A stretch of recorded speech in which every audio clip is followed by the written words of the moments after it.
Kuripot ka ba pero gusto mo magtinda, magnegosyo, ito para sa'yo to. Cake flour yan, kahit ano pwede mong gamitin. All-purpose flour, tsaka bread flour pwede. Active dry yeast yung ginamit ko. Asukal, pwedeng hindi ka maglagay kung ayaw mo. Butter, ang ginamit ko naman, dairy cream. Pwede kang gumamit ng margarine o kaya lard kung wala kang butter. Sa tubig, maligamgam yung ginamit ko. Oo, maligamgam. Huwag kang gagamit ng natural na tubig lang.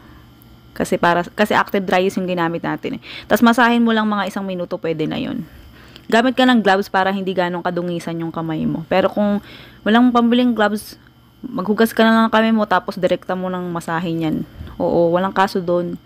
Mga arte lang naman na ayaw na nagkakamay. Oo. Tapos, magpahid ka ng mantika sa dough para kapag umalsa, hindi ka mahirapan tanggalin yung dough sa lalagyan. Pero optional lang din naman yan. Oo. Kung gusto mong mahirapan tanggalin yung dough, pwede naman. Pero kung merong mga lalagyan na hindi madikit yun, pwede yun.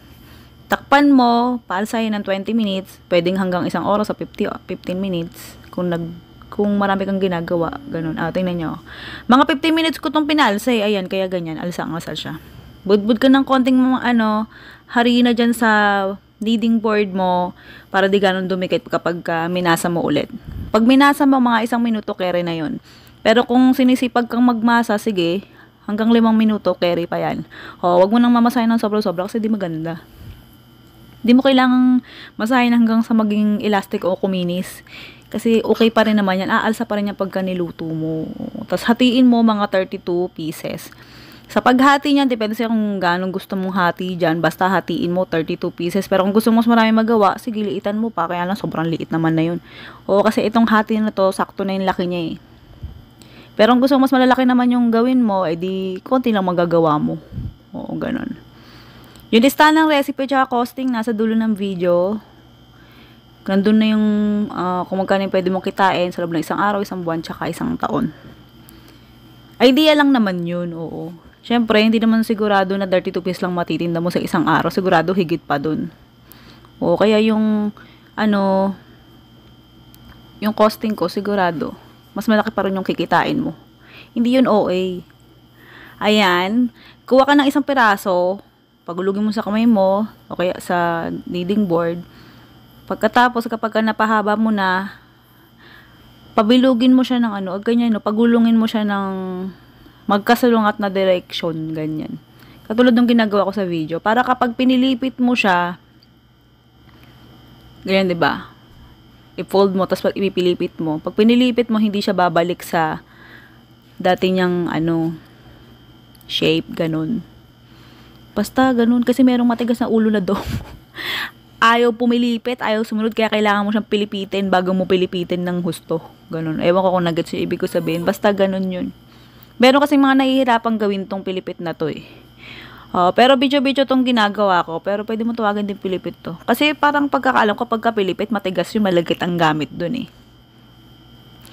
Ibang recipe ng video-video tong ginagawa ko. Hindi siya yung literal na nilalagyan ng itlog. Medyo tipid to. Ayan, pagkatapos mong gawin yan, takpan mo lang ng tela, paalsahin mo mga 10 minutes to 20 minutes. Ako mga 10 minutes ko lang itong pinaalsay kasi nga nagmamadali ako dahil 2 recipe nga yung ginagawa ko nung gabi na to.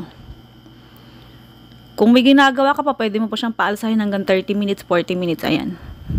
Kapag ganon, mas malaki na yan, mas aalsa pa. Tapos pag pinilito mo, mas lalaki pa. Pero choice mo naman yun. Mas maganda yan habang pinapaalsa mo, pag malapit na siyang matapos paalsahin, magpainit ka na ng mantika para hindi ganong konsumo sa oras. Yan, ganyan lang. Siguraduhin mo na yung mantika, mainit na pagka isasalang mo. Kasi kapag sinalang mo yan nang hindi pa mainit yung mantika, masyado siyang mag-a-absorb ng mantika, yung pinaka-dough.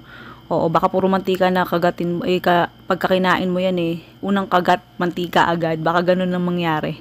Kaya kailangan mainit muna yung mantika bago mo isalang. Lutuin mo lang yan hanggang sa mag-golden brown. Ganun lang.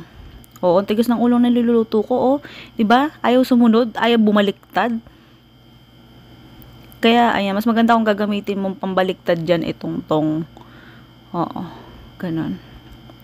Uulitin ko yung listahan ng recipe at saka costing. Yung listahan ng Ricardo.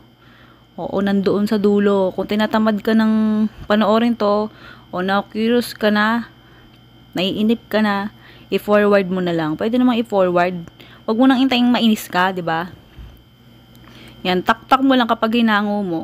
Tapos lagay mo na sa lalagyan, ganun lang. Prito mo lang yung iba hanggang sa matapos ka. Ganun. Yung patungan niya, pwede kang gumamit ng tissue. Yan, katulad ng ginawa ko. Pero kung walang pambiling tissue, wag ka nang maglagay, wag na ipilit kasi magastos, 'di ba? Pwede naman 'yan, maluluto naman 'yan, makakapag-serve ka, makapagtinda ka pa rin kahit walang tissue yung patungan. Yan, bawat 5 piraso ng bicho-bicho, maglagay ka ng asukal, 1 kutsara. Pero optional lang yung asukal. Oo. Choice mo 'yan. Tapos alugin mo lang. Kapag tingin mo na balot na ng asukal yung bicho-bicho, ayan, pwede na 'yan. Lagay mo na sa lalagyan.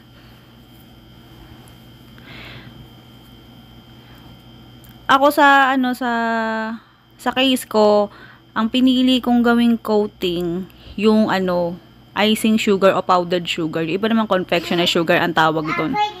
Ayan, sa 5 pirasong bicho-bicho, maglagay ka ng 1 kutsarang icing sugar. Oo. Ayan, tapos alugin mo lang ulit. Ganyan ang ginamit ko, yung icing sugar ang ginamit ko sa lahat. Yung asukal, pinakita ko lang na pwedeng yun. Kasi yun talagang karaniwan asukal. Pero mas masarap kung icing sugar yung gagamitin yung pang-coating, yung pambalot.